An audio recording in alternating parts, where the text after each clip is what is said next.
www.congoconnexiontv.com. Un site nouveau dans un nouveau monde. Contactez-nous au 438 877 4064. Facebook Congo Connexion TV. Vous avez droit de savoir. Mesdames, Messieurs, merci infiniment de suivre Débriefing. Débriefing, c'est le débat de B1 Télévision. Deux points de vue, deux sons de cloche sur l'actualité. Qu'est-ce qui s'est passé jusqu'à aujourd'hui? On connaît les dates des élections urbaines, municipales et locales, juin, août et octobre de l'année prochaine. Le gouvernement de cohésion nationale, ce n'est peut-être plus qu'une question de jours ou même d'heures. Ça fait près de 8 mois qu'il a été annoncé. Quelle leçon a tiré des refoulements jugés barbares et sauvages par beaucoup des Congolais du Congo-Kinshasa, du Congo-Brazzaville? On va débriefer ces sujets avec Billy Kambalé. Il est de l'UNC de Vital Kamerhe. Monsieur Kambalé, bonjour. Bonjour. Serge Kadima, vous êtes du PPRD, le parti présidentiel. Monsieur Kadima, bonjour. Bonjour. Alors, c'est l'année prochaine que les Congolais iront aux urnes pour élire les conseils urbains, les maires, etc. Et en 2016, ce sera la présidentielle et les législatives. Et s'il y a de l'argent pour ça, c'est tout au moins ce que disait hier le président de la commission électorale, l'abbé Malou Malou, en annonçant le calendrier électoral des élections locales devant la presse. Et dans l'ensemble, il faut savoir que les élections vont coûter plus d'1 milliard de dollars. Alors, Monsieur Kambalé, à l'UNC, vous avez réagi comment à l'annonce de ce calendrier des élections locales? J'aimerais préciser d'abord que dans notre parti, la direction politique nationale va se prononcer quant à cet événement. Mais je voudrais vous dire d'emblée que nous tous, nous avons été surpris dans nos salons. À 19h, on a suivi Malou Malou et toute sa bande en train de publier un calendrier. C'est une moquerie envers le peuple congolais. Je crois que la première des choses, il faut savoir d'où nous venons, où nous sommes et où nous voulons aller. On ne peut pas continuellement répéter les mêmes erreurs. Les mêmes Malou Malou, il ne sait pas se rappeler qu'il avait proclamé les résultats en 2006 dans un char de combat. Il faut que nous puissions savoir que le Congo a beaucoup souffert. Il faut un large consensus autour des grandes questions de notre pays. Quelles erreurs a-t-il commises hier? Quand en annonçant ce calendrier, il sait très bien qu'il a été contesté par plus de 50 000 personnes par une pétition. D'abord, la première des choses, il faut que lui-même se remette en cause et qu'il se dise, est-ce que la direction que je suis en train de prendre est la bonne? Lorsque vous publiez un calendrier pour des élections municipales, avec arrogance, vous dites que ça ne vous concerne que vous et plus personne. Avec arrogance, vous dites que les élections présidentielles de 2016 sont conditionnées par les recensements généraux, alors qu'il sait très bien que le ministre du Plan avait dit que le recensement va durer 4 ans, encore qu'on sait quand est-ce que ça va commencer. Donc vous trouvez qu'il y a un plan. Et Malou Malou se présente comme les bras séculiers de Kabila pour prolonger les mandats, alors qu'il sait très bien que le peuple congolais en a marre d'un Kabila, en a marre d'un système qui paupérise le peuple congolais et que l'alternance s'impose au sommet de l'État. Alors nous disons, nous, en tant qu'UNC, qu'il faut que la classe politique, la société civile et tout le monde, nous puissions nous rencontrer pour parler d'un calendrier et des scrutins qui puissent s'arranger. Souvenez-vous que nous avons un contentieux par rapport, d'ailleurs des arriérés électoraux par rapport à 2011. Pourquoi se précipiter aux élections locales, encore que dans le fond, je vais en parler pour montrer d'abord que Malou Malou, ce qu'il présente comme technicité, ça n'a rien à voir parce qu'il y a beaucoup de problèmes. Est-ce que vous savez qu'il y a aujourd'hui des assemblées provinciales qui se réunissent dans les églises, notamment l'assemblée de Kinshasa, qui se réunit à Boboto? Mais comment parler encore des conseillers municipaux? Comment parler encore? Nous avons des problèmes d'abord d'infrastructures dans ce pays. Il y a des priorités, c'est la décentralisation. Vous laissez réagir, Monsieur Kadima? Non, bon, je suis... Selon lui, Malou Malou a commis beaucoup d'erreurs. Ils ont été surpris que ce calendrier ait été publié par un président très contesté de la commission électorale. Contesté notamment par cette pétition signée par environ 50 000 personnes. Tout ce que je peux dire ici, madame, c'est que je sais que l'UNC a toujours milité pour le respect de la Constitution. Et je considère que le respect de la Constitution passe aussi par le respect des institutions. Vous savez, les règles des jeux sont généralement définies par un organe indépendant, sinon par les institutions indépendantes. Il s'est fait qu'aujourd'hui, nous avons la CENI, et vous savez la manière dont on avait investi les animateurs de la CENI. C'est passé par le Parlement, toutes les composantes, société civile, opposition et majorité, ont désigné les délégués qui vont diriger cet organe. Et nous considérons que tout ce qui sera dit ou fait par la CENI va engager toutes les composantes de la couche sociopolitique de la nation. Alors, je ne sais pas pourquoi l'UNC était surprise de voir que l'organe technique qui est habilité à définir les règles des jeux par rapport aux élections, qui est un organe indépendant, comme nous avons toujours dit, qu'on laisse aux politiciens faire la politique, laissons aux techniciens faire ce qui est important pour avancer les choses, pour habiller ce que les politiciens font. Alors, je considère que seul le président de la CENI, avec son équipe, qui est du reste composée de l'opposition, de la majorité de la société civile, qui ont intégré tous les éléments techniques, qui ont compris qu'il était important que nous puissions organiser des élections parce qu'il y avait une pression. Il n'y a pas que nos compatriotes de l'opposition, il n'y a pas que nos compatriotes de la société civile qui veulent aller aux élections. Moi, j'ai des cousins, j'ai des camarades, j'ai des amis qui veulent devenir aujourd'hui des bourgmestres, qui veulent devenir des conseillers municipaux, qui veulent devenir des maires, qui veulent devenir des députés. Alors, tout le monde est intéressé. Il fallait vider les arriérés. Vider les arrêts, c'est-à-dire quoi? C'est-à-dire que c'est ce que Malo Malo avait dit. Le 30 juin, le président Malo Malo était devant l'Assemblée nationale pour proposer des hypothèses afin de continuer d'assurer le processus électoral qui a été déclenché. J'étais avec M. Kambale sur plusieurs chaînes où il contestait cela. Donc aujourd'hui, 6 mois après ou bien 5 mois après, il rejoint le président de la CENI. Alors pour compléter, c'est comme ça que nous disons, il y a un cycle électoral de 2006 qui n'était pas arrivé à la fin, parce que la légitimité ne concerne pas seulement les députés nationaux, la légitimité ne concerne pas seulement les députés provinciaux, et cette légitimité ne concerne pas la présidence, sinon le président de la République. Même les bourgmestres qui sont aujourd'hui illégitimes, il y a aussi des gouverneurs qui sont illégitimes. La meilleure façon d'assurer la continuité d'un processus qui a été déclenché, c'est de déterminer d'abord avec les élections locales, municipales et urbaines, et ainsi de suite. Et je considère que pour l'UNC, c'est un conseil d'ailleurs que je suis en train de donner sur B1, pour l'UNC et pour d'autres partis politiques qui sont experts dans l'anticipation d'une probable opposition, c'est le moment d'affûter les armes, de voir dans quelle mesure mettre des stratégies en place pour gagner ces élections, et on a besoin de tout le monde. Ah, encore, M. Kambale, ça sent la tricherie à 1000 lieues. Non, c'est comme ça que j'ai dit que l'opposition, je n'aimerais pas dire l'INC, l'opposition a toujours cette capacité-là d'anticiper la probable opposition. Du moment que l'une des conditions, c'est le recensement administratif, et le ministre du Plan a envisagé environ 4 ans pour en finir avec ce recensement. J'aimerais bien, madame, que vous puissiez circonscrire votre question. Ici, nous sommes en train de parler du calendrier électoral qui a été publié hier par le président de la CENI. C'est un calendrier qui concerne les élections urbaines, locales et municipales. Il y a aussi la présidentielle de 2016. Vous voulez qu'on parle de la présidentielle? Par rapport à la présidentielle de 2016, le président Malo Malo n'a pas encore publié le calendrier. Il a dit plutôt que nous allons passer par les recensements. Vous savez, madame, dans ces pays, il y a eu des concertations nationales. Et il y a eu la majorité des Congolais a pris part aux concertations nationales. Entre autres, les questions qu'on a évoquées là-bas, c'était pour améliorer en fait la qualité des élections au Congo. Ça a été dit après les élections de 2011.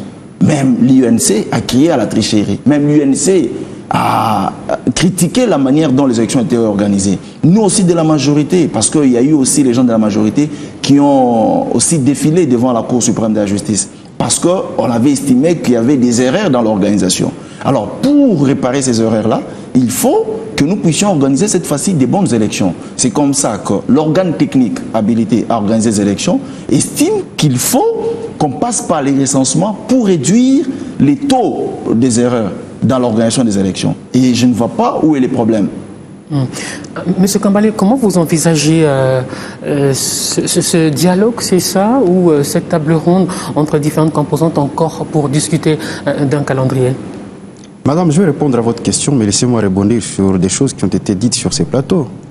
Lorsque mon contradicteur, je n'ai d'ailleurs même pas compris sa rhétorique, ça me surprend.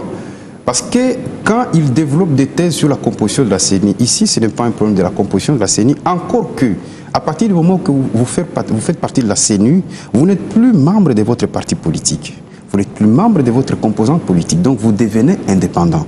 Nous, ce que nous voulons, c'est une CENI totalement indépendante.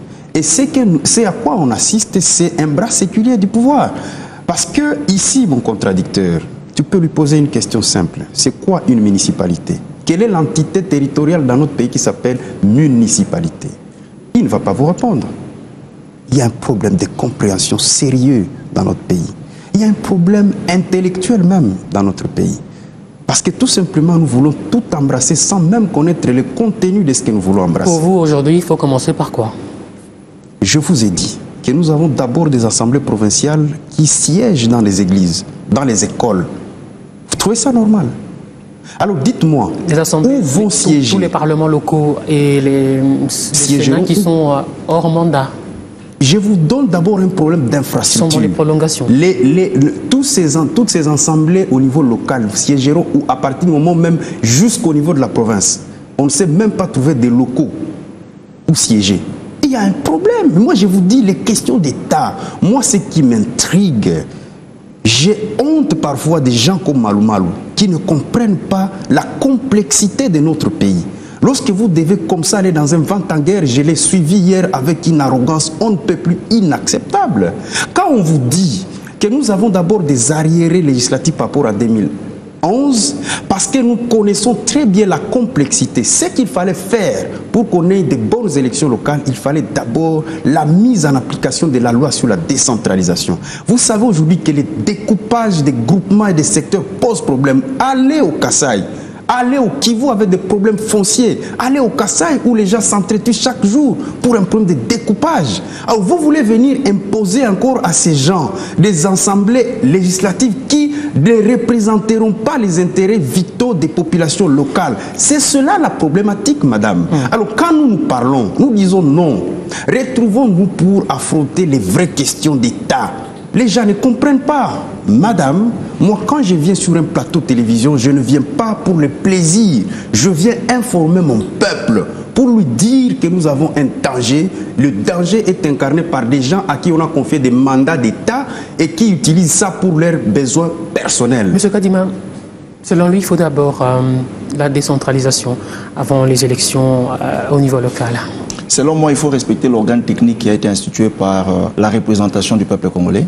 Selon moi, nous devons respecter ce que la CENI est en train de faire. N'y a-t-il pas de problèmes techniques, comme il le dit? Vous savez, les règles de jeu, lorsqu'on va aller dans un match de football, ce n'est pas une équipe qui doit exiger à l'arbitre les règles de jeu. Ce n'est pas une équipe qui va imposer la règle de jeu qui sera exécutée pendant les matchs.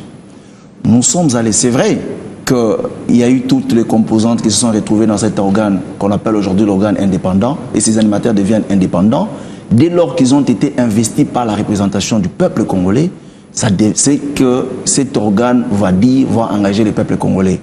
Il y a des voies constitutionnelles pour revendiquer. Alors à ce stade, nous disons que nous allons nous soumettre à ce que la CENI a défini comme règle de jeu. Ce qui nous intéresse, nous maintenant là, c'est d'affûter nos armes, de préparer nos bases, de préparer nos états-majors pour gagner ces élections-là. Vous savez, nous sommes là que pour nous organiser et avoir les élections. Aujourd'hui, au moment où nos compatriotes de l'opposition devraient normalement comprendre qu'il faut mettre des stratégies en place pour avoir un grand nombre de sièges dans les assemblées locales, dans les municipalités qu'on sort, ils sont en train de passer leur temps à vouloir chercher des petites bêtes partout. Et ce qui est très important pour le peuple congolais, c'est que mon compatriote Kambale, qui est avec moi sur le plateau, qu'il vienne donner les projets de société de l'UNC, ce que l'UNC pourra faire si jamais le peuple congolais leur accordait ne fût-ce qu'un crédit par rapport aux élections qui viennent. On passera à la deuxième actualité. Ce gouvernement de cohésion nationale annoncé pour cette semaine par quelques journaux parus en début de semaine. Passez-moi la répétition. Ça fait environ 8 mois qu'il a été annoncé, quoi qu'il en soit, avant la clôture de la session parlementaire en cours. Ce gouvernement de cohésion nationale devrait être investi devant la représentation nationale. Monsieur Kambale, que faut-il attendre de ce gouvernement? Quelle mission a-t-il? Laissez-moi rigoler. On ne peut plus rien attendre du clan Kabila. Je crois qu'ils ont démontré leurs limites. Lorsqu'un président de la République, devant les 2 chambres réunies en congrès, le 23 octobre, il annonce qu'il y aura un gouvernement. Il faut savoir reculer, parfois se remettre en question. Et j'ai comme l'impression que ceux qui nous dirigent n'ont pas cette culture. Il peut s'imaginer la crise institutionnelle qu'il a instaurée au pays. Parce qu'il y a un ministre, pour avoir posé juste un acte, il a été viré du gouvernement. Le ministre de l'Enseignement supérieur universitaire. Il peut savoir dans quelle crise il a plongé le pays. Aujourd'hui, les ministres expédient les affaires courantes depuis si. Est-ce qu'il sait... J'ai comme l'impression, puisque mon ami Kazadi, les droits administratifs. Kadima. Mon ami Kadima, plutôt, je m'excuse. Les droits administratifs, c'est combien de temps vous devez assumer l'intérim? C'est pour combien de temps? Non, madame, je crois qu'ici il y a un problème intellectuel qui se pose dans ce pays. Et ça, je ne comprends pas. Comment un pays peut fonctionner dans un tâtonnement? C'est un théâtre auquel on assiste. Alors quand vous nous dites que nous devons encore attendre, est-ce que vous savez que... Non, j'ai parfois honte de moi-même. C'est pas normal. Le gouvernement tâtonne, ça fait très longtemps que ça dure. Non. Les affaires courantes, c'est le gouvernement dure par rapport à quoi? C'est vrai que... C'est intérim interminable. Non, ça dure par rapport à quoi? On n'avait jamais donné une date à laquelle on devait former le gouvernement. Seul le président de la République. Entre-temps, il y a ce qu'il appelle crise. Non, il n'y a pas de crise. Il n'y a pas de crise. Peut-être qu'il n'est pas dans les institutions. Peut-être qu'il n'est pas dans la structure normale, sinon dans les structures normales de la République. Il n'y a pas de crise dès lors que le gouvernement qui sera formé, ça sera un gouvernement de cohésion nationale. Un gouvernement qui sera dicté par les recommandations de concertateurs, sinon des concertations nationales. Vous savez, il a été dit qu'il fallait faire appel à toute personne qui avait la passion pour le pays. Après les concertations nationales, vous avez vu, on ne pouvait pas, après avoir parlé de la consolidation de la cohésion nationale, après avoir parlé de l'accélération du développement du pays, mettre en place un gouvernement avec la rébellion, sinon une agression à l'est de la République. La priorité, c'était d'abord de mettre la population de l'est de la République, Nord et Sud Kivu, dans la quiétude. Ça a été fait. Il fallait passer à l'étape suivante. On avait demandé au niveau de concertation nationale qu'il était question aussi d'amnistier les gens. Alors pour amnistier les gens, il était très capital, très important d'étudier les cas, sinon la situation au cas par cas, ça a été fait. Et aujourd'hui, vous-même vous l'avez dit dans l'annonce, que c'est devenu imminent. Alors c'est maintenant que tous les ingrédients sont là, que le président de la République seul, qui a les prérogatives, qui a ses pouvoirs discrétionnaires là, de désigner un nouveau Premier ministre et de former un gouvernement national. Donc il n'y a pas de problème parce que seul le président connaît l'heure et la date et la Constitution n'a pas prévu. C'est une question que j'ai posée 1001 fois. Faut-il changer de Premier ministre? Bon, changer de Premier ministre dépend du président de la République. Parce que les changements du Premier ministre... Votre point de vue à vous? Non, mais moi je respecte la Constitution de la République. La Constitution dit que la désignation d'un Premier ministre relève du pouvoir discrétionnaire du président de la République. Si le président de la République estime qu'il faut garder l'actuel Premier ministre, on ne voit pas pourquoi on va s'opposer à cela. Si le président estime qu'il faut un nouveau Premier ministre, c'est à lui de prendre cette décision-là. Faut-il changer de Premier ministre, M. Kambale? Non, vous savez qu'il y a un ancien Premier ministre, Bongoul Diaka, qui disait, à l'époque de l'AFDEL, que c'est un véhicule où on a juste échangé des chauffeurs. Il y a des hypothèses qui ont circulé à un moment, des hypothèses, j'ignore dans quelle mesure elles peuvent être exactes, où on imaginait peut-être Vital Kamerhe, Premier ministre, etc. Non, ça c'était une phobie, à la limite une folie. Le président Kamere est respectueux de la Constitution et des lois de la République. Pour nous, à l'Union pour la Nation congolaise, nous sommes à l'opposition. On ne peut pas être à l'opposition et faire partie d'un gouvernement, c'est une contradiction. On est à l'opposition et la loi portant statut de l'opposition est très claire.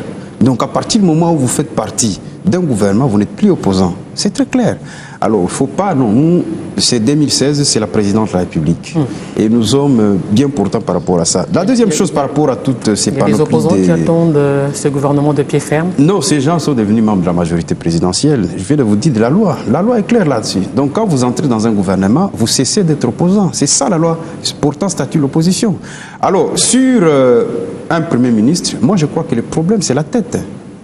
On peut changer de Premier ministre, mais s'il n'y a pas une vision et un leadership responsable au sommet de l'État, il n'y a rien qui peut changer. Vous pouvez changer 1000 Premiers ministres, mais l'impulsion vient d'en haut. C'est le numéro 1 qui dicte, parce que c'est lui qui a été élu, qui semble avoir été élu, encore qu'il faut se dire est-ce qu'il a la légitimité suffisante, tout ça, qu'il recherche par des congrès de la majorité qu'on appelle concertation. Il n'y a pas de changement selon vous? Il ne peut pas y avoir changement parce qu'il n'y a pas une vision. Dans la vie des Congolais, il n'y a aucun changement depuis 2011. La vie des Congolais continue à s'engourdir chaque jour davantage, puisque vous vous rappellerez vers les années 98, quand Mobutu quittait le pouvoir, un carton de Thomson coûtait 30 $. Aujourd'hui, c'est 90 $. Alors en quoi ça a changé? Et le pouvoir d'achat a perdu encore davantage de sa teneur. Donc ici, il y a un problème de conscience par rapport à la misère dans laquelle vit la population. Vous savez, peut-être vous vivez la Gombe, allez à Makala, allez à Kimbanseke, allez à Nyiragongo, à Goma, allez à Butembo, à Lubero pour vous rendre compte, allez à Bandala, à Kosbaki pour vous rendre à l'évidence la misère du peuple congolais. Et là, vous pouvez maintenant commencer à venir chanter vos chiffres, vos taux de croissance, encore qu'on a appris qu'il y a des comptes communs dans des banques privées, tout ça. Tout ça, c'est la mafia instaurée au sommet de l'État. Dans des banques dont d'ailleurs on sait très bien qu'il y a possibilité que ce soit des banques de blanchiment d'argent. On a expliqué que c'était des comptes où logeait l'argent de la Banque mondiale pour des projets, etc. etc. Vous voyez combien c'est l'irresponsabilité. C'est ce qu'a dit, mais je croyais que dans une très grande pauvreté. Je croyais que M. Billy Kambal allait répondre à votre question, mais malheureusement, il a fait trop de verbiage pour ne rien dire. Alors, c'est vrai qu'il vous souviendra que lorsque le président Joseph Kabila prenait les pouvoirs en 2001, le 26 janvier 2001, nous avions un budget de moins de 500 millions de $. Aujourd'hui, nous avoisinons 7 milliards de $. Il y a une croissance. Lorsque le président Kabila prenait les pouvoirs, il n'y avait pas autant de sociétés de télécommunications dans notre pays. Et ces sociétés de télécommunications aujourd'hui engagent des Congolais. Nous avons Vodacom, nous avons RTL, nous avons Tigo, nous avons Orange. Ce sont des Congolais qui travaillent. Madame, lorsqu'on engage, il y a des effets collatéraux. C'est quoi les effets collatéraux pour moi? Lorsqu'on engage M. Kadima, par exemple, chez Vodacom, et il a 1000 $, il sait gérer sa petite famille, et voire même ses amis, même la famille élargie. C'est pourquoi? Parce qu'il y a eu un homme à la tête de ces pays qui s'est imposé à travers un leadership d'ouverture sur l'international. Et il y a eu des capitaux, on a créé des entreprises. Et lorsqu'on crée des entreprises, on stimule la croissance. Aujourd'hui, il y a cette croissance, il y a des gens qui travaillent. Vous n'allez pas me dire le contraire, madame. Aujourd'hui, il y a des gens qui travaillent au Katanga. Le taux de chômage, c'est environ 90%. Oui, maintenant le problème, c'est qu'il faut apprécier. Il faut maintenant apprécier tout cela par rapport au point de repère. C'était quoi les points de repère? Est-ce que le point de repère, c'est la Deuxième République, ou bien c'est au moment où les leaders, Joseph Kabila est arrivé au pouvoir en 2001? Parce que lorsque nous faisons des statistiques, nous faisons des analyses par rapport à la période à laquelle il a pris le pouvoir, je considère que c'est les points qu'on doit considérer comme le point de départ, qui est le point de repère. Alors si on doit considérer par rapport au point de départ, je me rappelle, madame, j'étais à l'Université protestante au Congo en 2004, j'étais vers la dernière année. Nous avons une conférence à l'UPC. Vous avez de la chance, vous avez été dans une grande école. Merci beaucoup, madame. Je me rappelle que j'ai participé à une conférence animée par l'ancien ministre de... Contrairement à d'autres. Merci beaucoup, madame.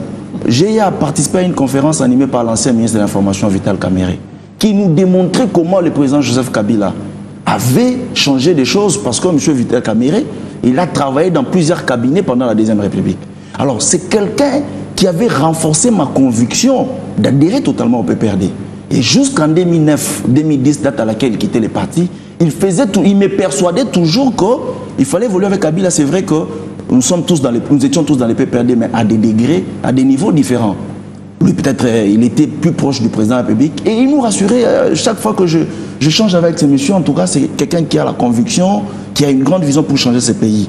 Et vous vous souviendrez, un livre qui a été publié avec beaucoup de passion, Pourquoi j'ai choisi Joseph Kabila. Si vous lisez ces livres-là, vous verrez que, contrairement à ce que nous dit M. Billy Kambale, que c'est tout va être de l'UNC, parti dirigé aujourd'hui par le président Vital Kamerhe, qui nous a jamais dit pourquoi il a quitté le président Kabila. Parce qu'il a fait un livre de plus de 200 ou 300 pages, madame. Alors, vous verrez que lorsqu'on doit s'en tenir maintenant à ce que Kabila a fait depuis qu'il a la tête de ce pays, il y a beaucoup d'avancées. Lorsque le président Kabila est arrivé, il a promis 3 choses, madame. Kabila a promis de réunifier les pays. Aujourd'hui, le pays est réunifié. Vous avez entendu dernièrement de la caravane de paix de M. Vital Kamerhe. À l'époque, ce n'était pas possible qu'un politicien fasse la caravane de paix dans ces pays.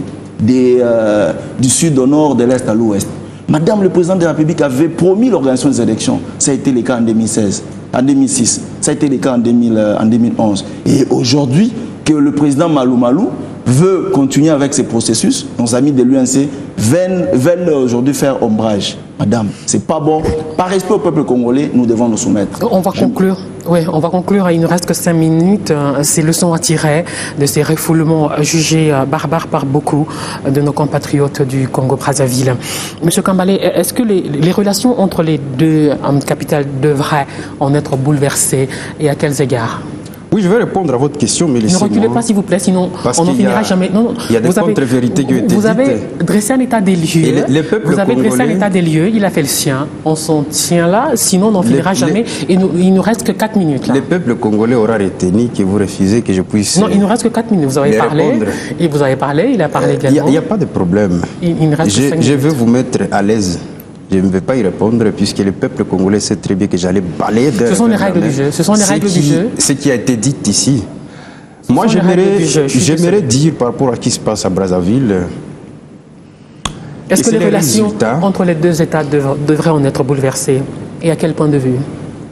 Donc, à partir du moment où on refoule plus de 120 000 de vos concitoyens, qu'est-ce que vous voulez garder encore comme relation? Et semble-t-il, il y en a 400 000 au total. Qui a ces statistiques? Les ministres des relations, les ministres des relations, des affaires étrangères, quand il est venu à l'Assemblée nationale, il a été incapable de nous dire combien d'étrangers résidaient dans notre pays. C'est triste. Le problème qui se pose dans notre pays, c'est un problème des dirigeants. Comment pouvons-nous comprendre qu'on a commencé à refouler les Congolais? Nous avons dit non, fermez d'abord la frontière, rappelez notre ambassadeur. C'est aujourd'hui encore Kobler qui doit dire qu'on puisse arrêter une opération. Mais c'est très grave. Aucun jour où le président de la République a déjà dit même un seul mot de compassion à nos compatriotes. Mais la première dame qui tout le temps elle est à l'Est, elle est où? Moi, on ne la voit pas. Il faut quand même un peu de compassion au peuple congolais, madame. Moi, je dis, si nous voulons avoir un pays grand, nous devons d'abord nous doter des hommes qui ont la grandeur en eux par rapport à la vision de ces pays. Puisque quand vous dites que est-ce qu'il doit y avoir crise, madame, la crise a été engendrée par le refoulement massif. Je n'ai pas parlé de crise. J'ai demandé si les relations entre les deux États devraient en être bouleversées. Et justement, c'est ça la crise. La crise entre deux États, c'est lorsque les relations entre deux États se bouleversent. À ce moment-là, on parle de crise. Moi, j'ai dit la crise a existé à partir du moment où on a lancé d'une manière barbare et injuste des milliers de nos compatriotes sur les fleuves. Vous ne savez pas combien on perdu la vie. Même si là-bas on dit que ce sont des sans-papiers et des criminels. Vous comprenez tout ça, c'est une moquerie par rapport à un peuple abandonné. Si on avait un leadership responsable, vous savez, Mzé, quand il dirigeait ces pays, il y a des obus seulement qui sont tombés sur Kinshasa. La réplique, c'était 17, et Brazzaville a compris que là, il y a une gouvernance, il y a un président conscient des relations ou de la grandeur de son État. Mais nous, est-ce que nous avons même par réciprocité, ne serait-ce que pour nous donner une dignité de forme, Est-ce qu'on a réagi? On a répliqué, et plutôt, on a répliqué, on exige aussi un passeport et un visa. Plutôt, madame, on a vu le ministre des Affaires étrangères se déplacer avec le message du président de la République. Alors, on peut croire, on peut se dire, oh, donc le président de la République a envoyé pour dire non, continue à refouler les Congolais ou quoi? Puisque jusqu'aujourd'hui, malgré les messages, malgré les balais diplomatiques, ça se poursuit. Donc on se dit qu'il y a un complot contre le peuple congolais. Le problème ne se situe-t-il pas au niveau des rapports de force? Bon, peut-être rapport de force, non. Mais je vais souligner ici, madame, que ce sont des pays souverains. C'est vrai que la République démocratique du Congo n'a pas des injonctions à donner sur la République du Congo et l'inverse non plus. Mais tout ce que nous pouvons ici dire, c'est que la diplomatie, elle ne se fait pas à travers des déclarations intempestives que veut M. Kambalé. Ce n'est pas en faisant des propos brutaux à la télévision ou bien en donnant des signaux forts, si vous voulez bien. Ce n'est pas comme ça qu'on fait la diplomatie. C'est vrai que la République du Congo est en train de faire ce qu'elle fait aujourd'hui, mais il y a aujourd'hui, à ce jour, une commission mixte Congo-Brazzaville, Congo-Kinshasa qui travaille pour trouver des solutions appropriées. Et ce qui s'est fait sur le plan diplomatique ne peut pas être révélé à la place publique. C'est vrai qu'aujourd'hui, les relations entre les deux pays sont touchées. Mais il est toujours souhaitable, en tant qu'homme d'État, de privilégier des voies diplomatiques, de mettre de l'eau dans les vins, afin de trouver des solutions, parce que nous sommes des capitales le plus proches de la planète Terre qui sommes obligés de vivre ensemble. Et nous considérons que ça n'a pas été important de faire comme nos amis de l'UNC le voudraient bien le faire. Je ne sais pas, peut-être en 2050, 60, ils seront au pouvoir, comment ils vont se comporter sur le plan diplomatique. Mais nous savons que des résultats diplomatiques vont produire des effets dans les jours qui viennent. Quoi qu'il en soit, le voisinage est devenu très difficile à vivre. Présentement, oui, c'est difficile, mais les solutions sont en train d'être trouvées pour que nous puissions harmoniser nos relations. Merci beaucoup, Serge Kadima, du PPRD, Billy Kambalé de l'UNC, d'être passé dans ce débriefing qui se termine ici. On se retrouve la semaine prochaine. Okay.